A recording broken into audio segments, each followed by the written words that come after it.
5:21, happy Friday. It's a little cooler this morning than it was this time yesterday, but it's going to be a warmer day overall. 39 right now at American Furniture Warehouse at I-25 in Fillmore. The wind is calm, the sky is clear. It really is very nice outside, even if the numbers are down a little bit.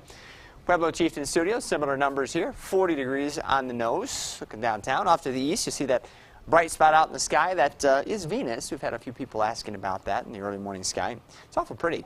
Skycast shows very little cloud cover for the first half of the day today. Perhaps late in the day we'll see some clouds start to drift up from the south and west, but I don't think they're going to get here until very late this afternoon. It will be a little breezy at times, and it's going to be warmer with highs in the 70s to around 80 at lower elevations, 50s and 60s over the mountains and mountain valleys. It will warm up more quickly than we did yesterday as well. Tonight we'll notice some clouds drift overhead. We're not expecting any rain or snow out of them, just filter out the starlight a little bit, I suppose, and maybe help to keep our temperatures up a little with more of you remaining in the 40s through early tomorrow morning. Tomorrow looks like a decent day. Late in the day we'll have an increase in clouds and it will start to get windy. Notice as we get into the late afternoon hours, might even start to see a few sprinkles develop over near the mountains. It's an indication of the approaching system that's going to bring some much bigger changes to the area on Sunday, but I do think you'll be able to enjoy most of your outdoor plans tomorrow without too much trouble from the weather. High around 70 or so tomorrow. Sunday we'll hit 40 early, but we'll wrap up the day in the 20s and 30s around the Pikes Peak region. It's going to be windy, and we'll have a chance for some snow in the Pikes Peak region. I don't think a lot of it in Colorado Springs, but maybe on the higher terrain we could get some accumulating snow, and we'll have more on that in a moment.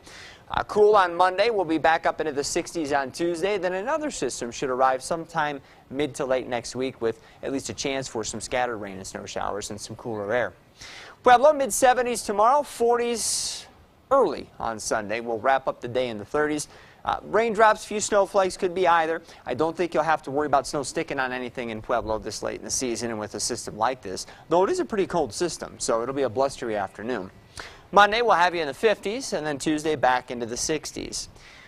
Canyon City, like Pueblo, I don't think you'll have to worry too much about snow sticking with this next system. You might see some flakes. It's certainly going to get colder in the afternoon Sunday with temperatures falling into the 30s, but on the mountain areas in Fremont County, there are certainly places that could expect to pick up several inches of wet, heavy snow out of this system on Sunday if things continue to track as they appear they will.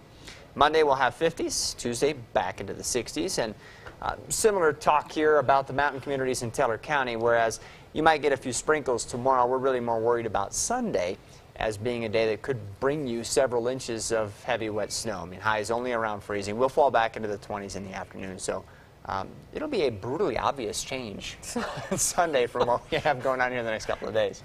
So you could be wearing T-shirts on Saturday and a winter coat on Sunday, pretty much. You could do the T-shirts on Saturday. You'd be foolish not to have a winter coat handy on Sunday.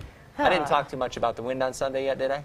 Oh, yeah, that'll be out there, too. Oh, well, thanks. We wouldn't want to forget that, Marty. Save the best for last. Glad to provide you with all that helpful information. Thank you, Marty. You're welcome.